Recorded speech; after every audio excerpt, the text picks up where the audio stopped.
Hello everyone. So we'll be continuing with the chapter which I had stopped previously. So here the next topic of this is nothing but subsets. So we have come across different types of set, that is equal set, unequal set, infinite set and finite sets and all. So along with that, there is something very important topic which comes under this chapter, that is subset. Subset, again the name itself contains its meaning in the net. That is, a subset is nothing but a part of a bigger set. Clear? Simple it is. So here, one set is said to be called, can be called as a subset if it is a part of another set. That's why. So its name is as it is named as a subset. So now I'll give you an example. Take this example, saying that X is any set. If X is a set of all the students in your school, so X is a set of all the students in your school, and Y is a set of all the students in your class. So I can tell the number, the students whoever are there in your class, they are already there in your school. Yes or no? Yes. So here, if at all, the number of students present in your class is always a part of number of students present in your school, which means I can easily tell that Y, set Y, is always a part of X, which means your number of students in your class will always be within the school itself.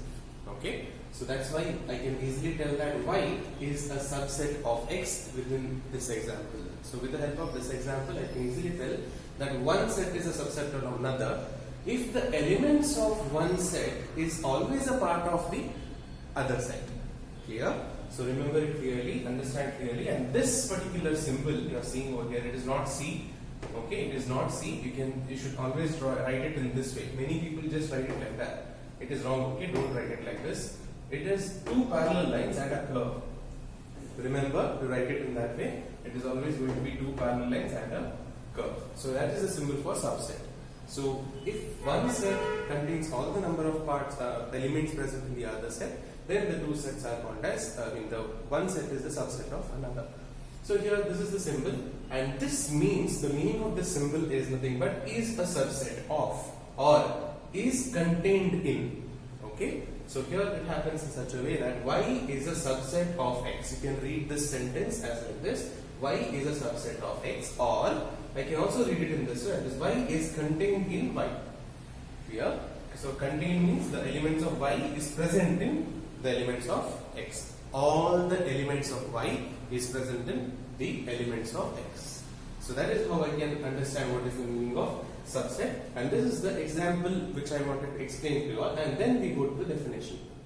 So the definition of subset means a set X is said to be a subset of Y if every element of X is present in the set Y. Oh, that's a mistake I done over here. Set X is said to be a subset of Y if every element of, I'll do one thing, I'll not confuse you all with this particular example. Instead of this example, I'll take some other letters. That is, if A is a subset, is said to be a subset of B, okay, any two random sets I'm taking, I'll name one set as A, another set as B. So set A is said to be a subset of B if every element of set A is also present in set B.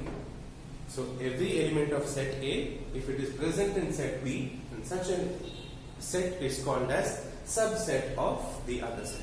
Okay. So here I can see with the help of this definition, I can continue arrive into a conclusion saying that if at all one set is a subset of another, and that another set is a subset of this previous set again. If the two sets are subset of each other, such a condition is only possible when the two sets are equal. Okay? If the two sets are equal, I can tell that the two sets are subsets of each other. Clear? So this can be very useful to note with some kind of problems when you come across. We'll get into it when we come across this type of problem. So please go through the things what I've taught, and also the previous videos, because it has been a little while for me to upload the videos. So please go through those videos and then we'll come back to this and prepare notes on this one, and I will be continuing in the next video as well.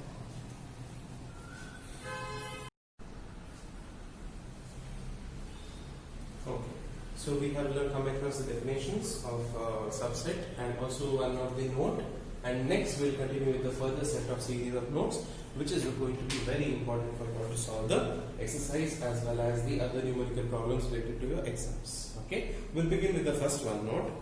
The note first, that it says that a set is always a subset of itself. Yes, that is true. The set is always going to be a subset of itself. That means when we check the definition, we told that a set is called as a subset of another set only if all the elements are present in the other. So now if I tell if I take any random set, A is equal to 1, 2, 3,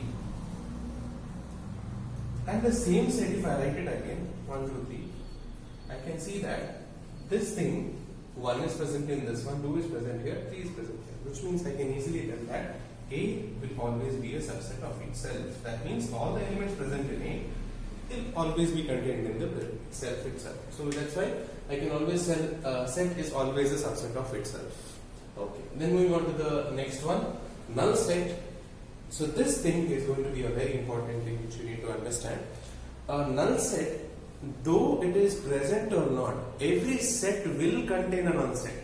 Okay. So now if I tell the number of elements present in here, imagine this is the thing that is about A. There are 3 elements present here, correct? No? Also, like if I separate them properly, like if I tell the elements present here is 1, 2, 3, there is one more thing you need to keep in mind. If element is not present in a set, then also it is a set, and that particular set is called as a null set. Therefore, a null set, or just simple open bracket and close bracket, or also I can take it as 5, like this. So this thing is always a part of a set, of any set. You just take a set and a null set will always be present in it. That means an empty set will always be a subset of every set. So any random set you take, a null set is always a subset of itself.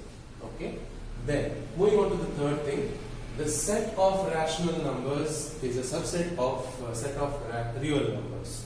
Okay. So this thing also I have told you all in the first introduction video. What is rational numbers? What is real numbers?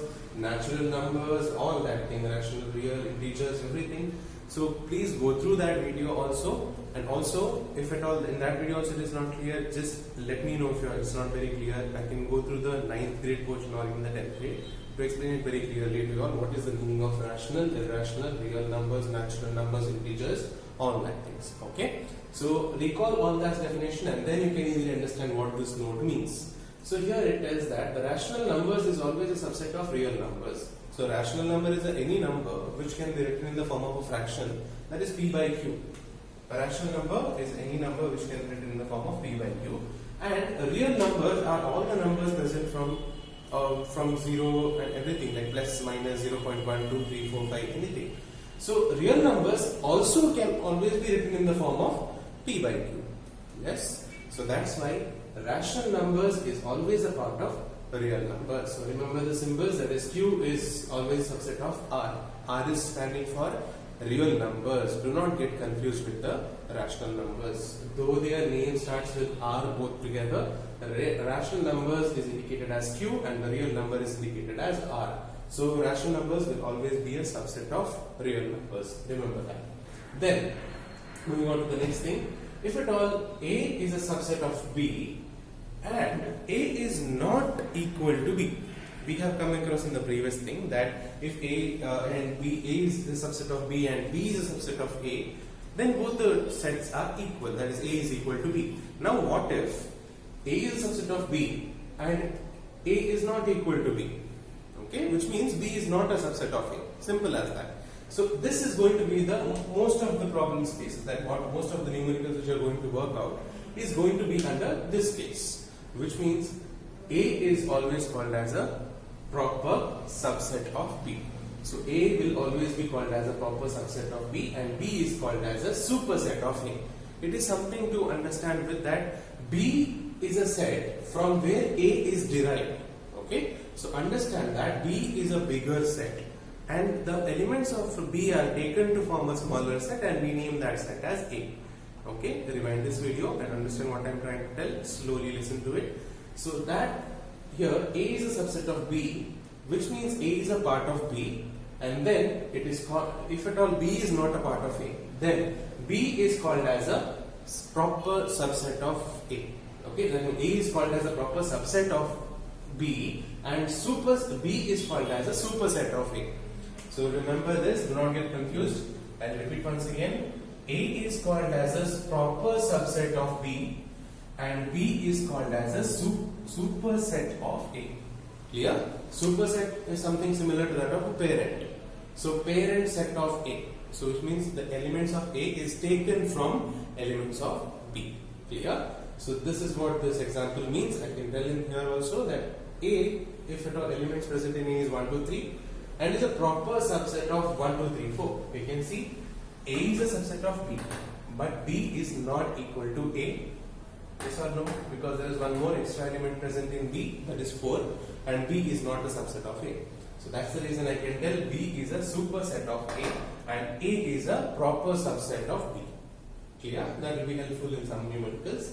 Then we'll move on to the next thing, saying that if a set A has only one element, we call it as a singleton set. You know, if it does not have any element, we call it as a null set or an empty set. That's it. Then, if at all it contains only one element, that is, if at all any set that is A is equal to 1, it has only one element present in it, then such a set is called as singleton set. Clear? Yes. So then we'll move on to the next few relations, which is very important, should be helpful for you all. That is, natural numbers is always a set of integers, and subset of integers. The integers is always a subset of rational numbers. Clear? Natural numbers are just 1, 2, 3, 4, 5, 6, 7, 8 until whatever the positive numbers are, and then integers are 1, 2, 3, 4, 5, 6, 7, 8. That is positive, negative, everything included. Then rational numbers are nothing but the fraction which can be written in the form of P by Q. Okay, so that's how we can write the relation. That is, natural numbers is always a subset of integers, and integers is always a subset of rational numbers, and also natural numbers is a subset of rational numbers as well. Okay, so then we're moving on to the next thing, that is about rational numbers is always a subset of real numbers.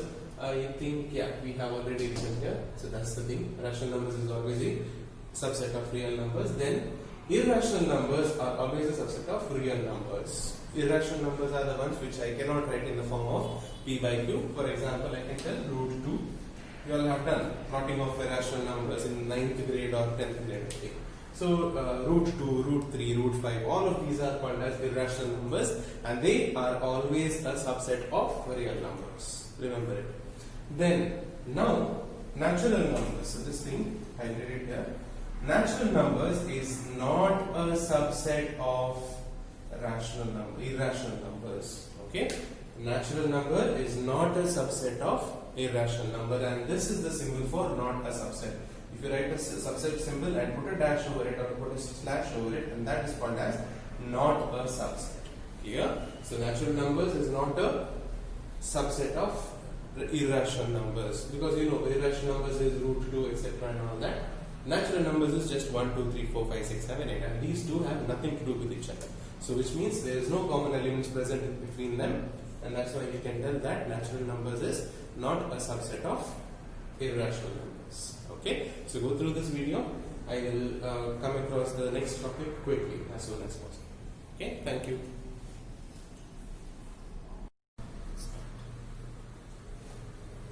Okay, so moving on to the next topic, that is about the intervals of subset of real numbers. Okay, subset of real numbers we're talking about. Still now we have clearly understood what is the meaning of subset and what is the real number, natural numbers, which is a subset of what and all that. So next we move on to the intervals of subset of real numbers only. That is R I have written, that is real numbers.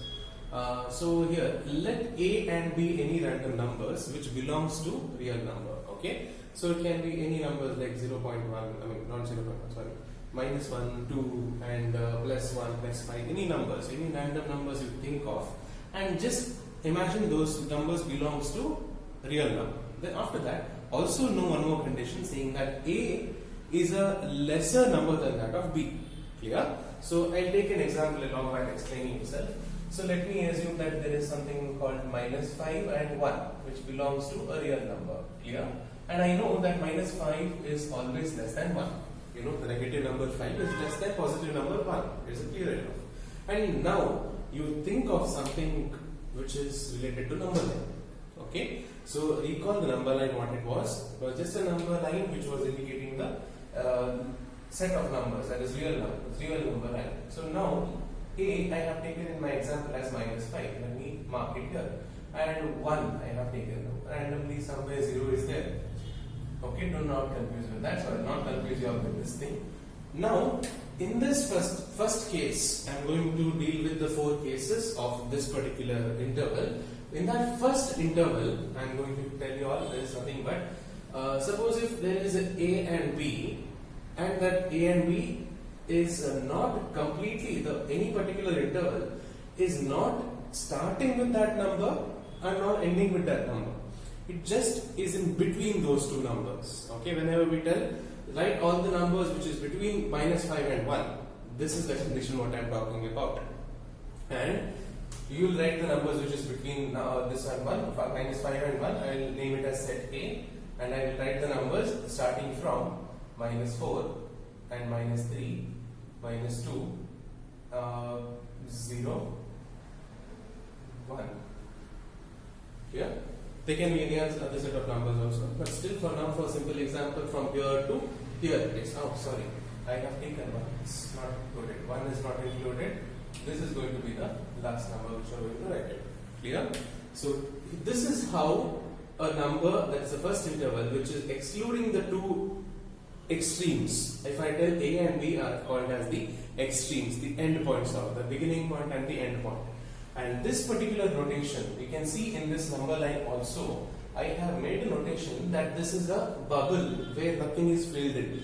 We can see here this thing above the A, for the indication of A, it's a bubble which is empty. And B is a bubble also which is empty. And I have darkened this line. I don't know whether it is clear in the video, but think that these are the set of numbers which I am supposed to include within this range. That is, X is the set of numbers which is greater than A and is less than B. Clear? So this is how I will write a set which is greater than A, less than B, and it is indicated with a common bracket. Okay, it is indicated with a common bracket and A comma B. So this is how we indicate the first set of interval, which is greater than first extreme and less than the last extreme. So this is how I will indicate it. And the next one, I know this is a little confusing for you all to understand in the beginning, but once I am done with these 3 remaining intervals, it will be very clear what I am trying to tell. Okay, so listen carefully, completely finish off this video, and then if you didn't understand, let me know what it is.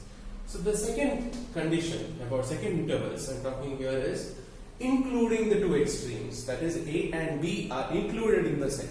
So which means I will draw it in a number line in such a way that that bubble, whatever was unfilled previously, that is which was empty, now I am going to shade it. Okay, shade it and draw a line, and then again shade the last number as well. So here you can see it is -5 which is included, and +1 that is included, and the interval will be written in the form of a square bracket, which means A is also included in the set and B is also included in the set. This is the meaning of it, that is X is any set which includes A, which is greater than or equal to A, then again less than or equal to B. So which means if I write a set based on that, it will start from -5, -4, -3, -2, -1, I think I missed out the -1, 0, okay. So that's it. Clear? So this one is the thing what I am talking about. I think these are the set of numbers which will come under this interval. Clear?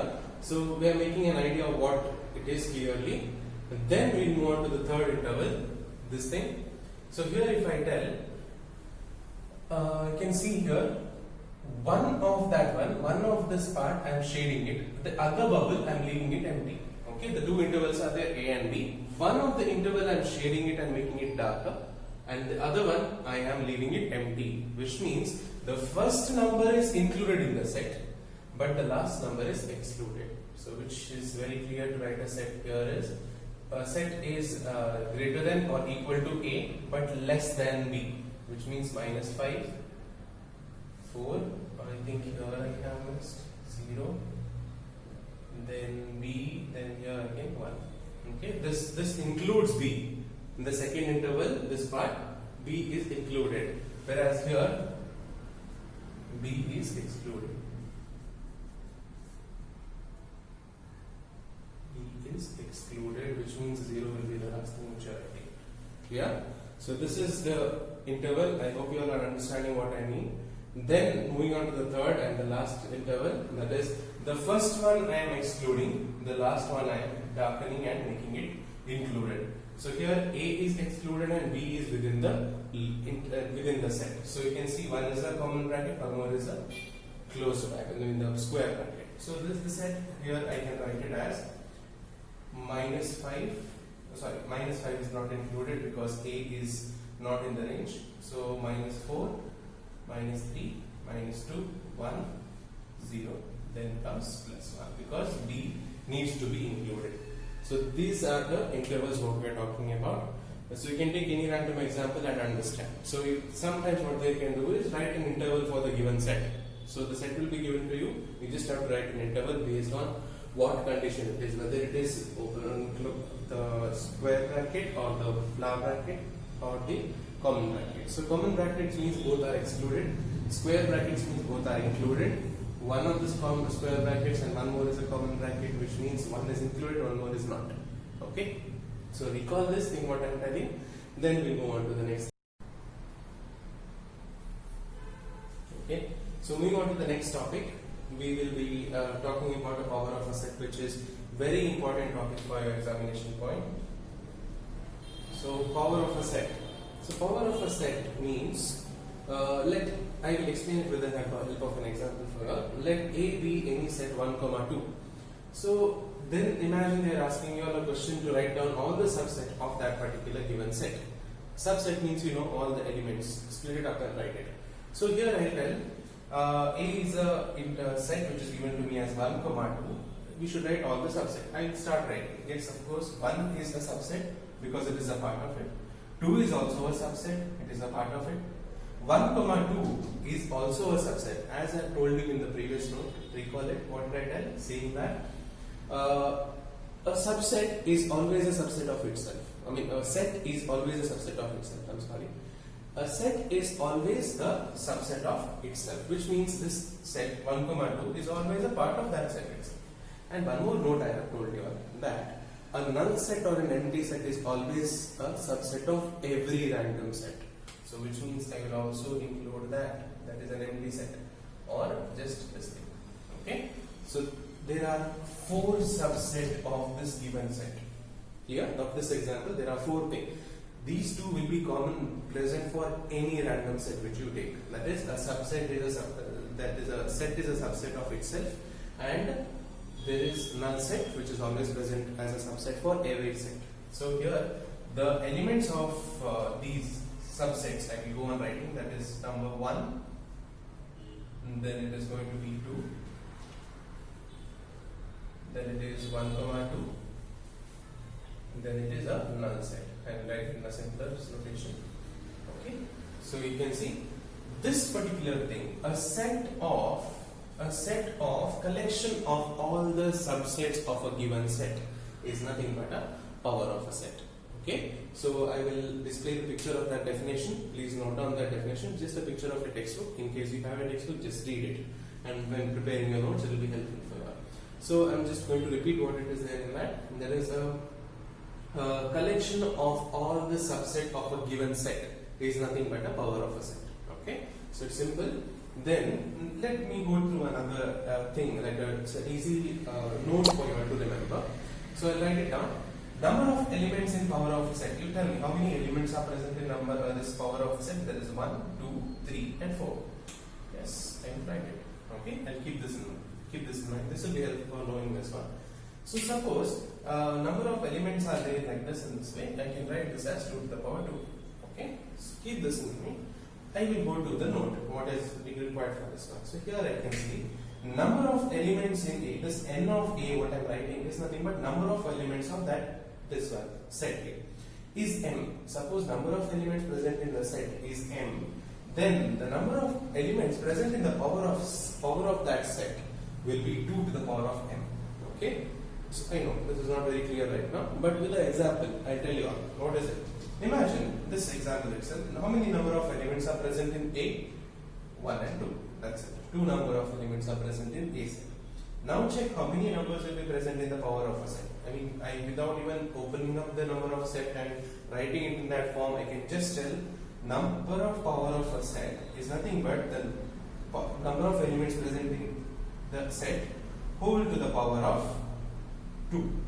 So number of elements present whole to the power of 2 means, suppose over here, how many numbers are present? This 2 thing is going to be constant, okay? 2 to the power n. So this is what I am telling here. This 2 is same thing. This number will be changing according to the number of set. So 2 to the power 2, which is nothing but 4. You can check, cross check here. Yes. So the number of elements present here is 4. And without even finding the number of subsets, I can just tell that the power of a set is 4. Okay. So in some cases they will ask us for 1 mark, saying that what is the power of a set if the number of elements present in that set is equal to 4. And this is the second example I am telling you. If the number of elements present in the set is 4, then what will be the power of that set? I use this formula saying that number of elements present in the power of a set is equal to 2 to the power of m. M is nothing but 4. I will substitute here. 2 to the power of 4 is 16. Therefore, the number of elements present in the power of a set is 16. Here. So this type of problems will be coming across in the next exercise.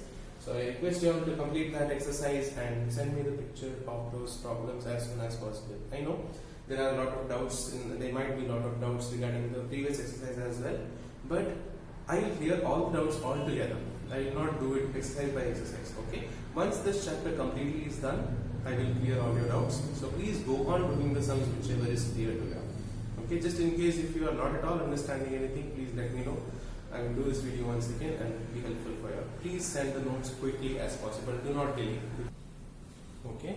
So in the previous video, we have completed till the intervals of subset, and now moving on to the continuation of these things. Few example problems I solved regarding the subset, and which will make a little more clearer picture about the subset, which will help you all to work out the problems much easily. So I hope so, without many doubts. So if at all there is any doubts, please don't hesitate to ask. So make sure you complete your notes as soon as possible. When you complete your notes, I will get a motivation to make the videos next. In case you all are not showing any interest, then I will lose my interest in teaching. So don't do that.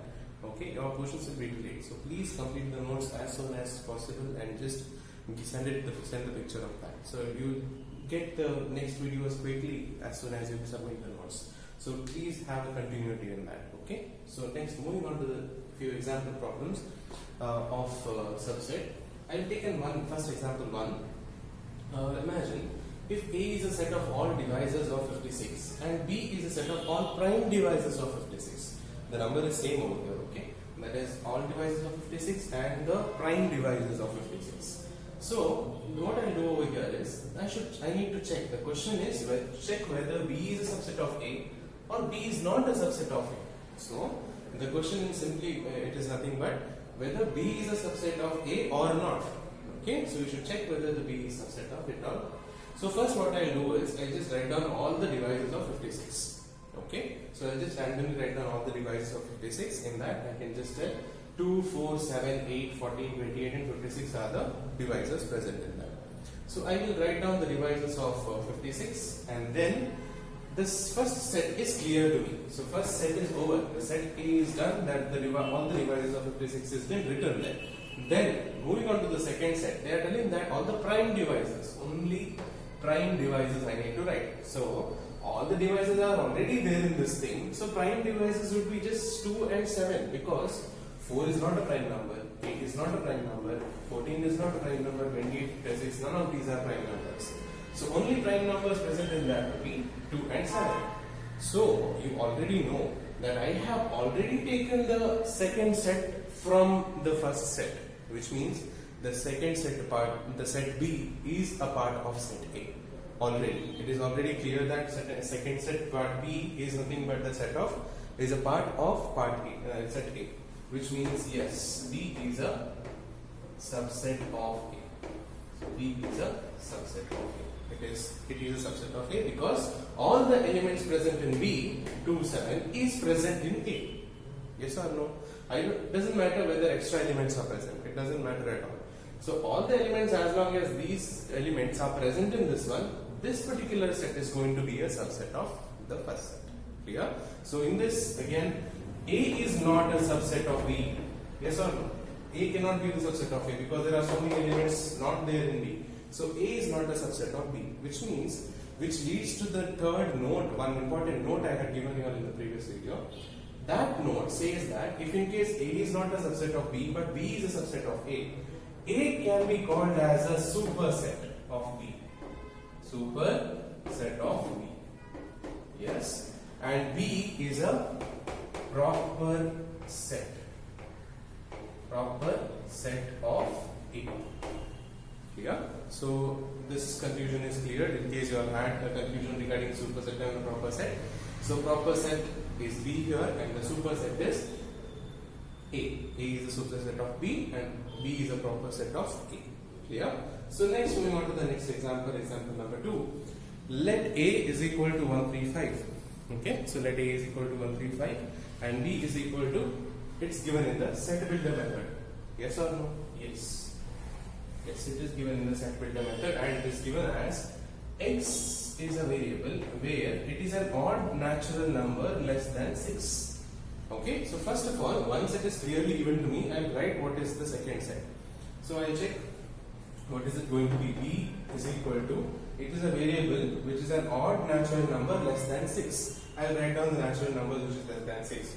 Natural numbers odd. 1 is odd number and it is a natural number. 2 is not an odd number and it is natural number, yes, but it is not an odd number. 3 is yes. 5 is yes. That's it. Over. Because we need the numbers less than 6. So that's it. So we can easily tell that 1, 3, 5 is nothing but the set B. So you can just by looking at it, you can tell that A and B are equal sets. Yes or no? Yes. That is what we'll be checking. Yes. The first thing, A is a subset of B. Yes, it is, because all the elements present in B is present in A. B is also the subset of A. Again, vice versa. So after that, you can tell that, what do you conclude from this? You can conclude that A set is equal to B, which means they are equal sets. Clear? So this is simple examples. I'm just giving you all to clear the concepts which I've taught so far. Moving on to the third example. Let A be I, A be I of U. So I have taken another example which will help you understand that the set not only deals with the numbers, it also deals with the letters and objects and names of people, dishes, etc. Anything. It just deals with a collection of meaningful objects or well-defined objects. So moving on to this, intel A is a subset, A is a set of A, E, I, O, U, which is vowels. Not necessarily. We are doing mathematics, not English anyway. So over here, B is a set A, B, C, D, random letters. So after that, I should check that whether A is a subset of B or A is not a subset of B. Then just look into it. Whether A is a subset of B means A, she is present here. Yes, it is done. E, E is not present anywhere in this one. So obviously, first answer would be A is not a subset of B, because there are E, I, O, U, which is not at all present in B. So therefore, I can easily tell that A is not a subset of B. Let me check whether B is a subset of A. A is present, yes. B, not present. I cannot see B in A at all, which means B is not a subset of A again. B is not a subset of A. Clear? So which means whether few of those elements might be present, but that doesn't mean that those are the subset. All the element of one set, if it is present in another set, then only it can be called as a subset. If one element is missing from that set, it will not be called as a subset. Clear? So do not have that confusion. In order to clear that confusion, I have taken this example. So I hope it is clear. In case it is not, move on with the exercise problems. When you're solving the exercise problems, you'll get further more doubts. So note down all those doubts and make a list in a sheet of paper. Send me the picture of that sheet. Okay, including from the exercise number 1. Write the questions of those exercise questions. I know you all have told me this particular number question I have doubt and all that, but it is kind of difficult for me to check those questions and whether it is the same in my book and your book. My book is an old book, so I would like you all to write the question of which you have a doubt, a detailed question of that in a sheet of paper. All the questions which you have a doubt, write it in a sheet clearly and send a picture of that. I will solve those question papers and all the questions combined together, all the students who have doubts regarding that, and I will make a video of it, or maybe I will send the solution through a written paper itself. Okay, let's do it anyway, but let us complete this chapter first and then we'll move on with the doubt session. Clear? So I hope it is understood, and let me know if you have any doubts. We'll move on with the next class. Thank you.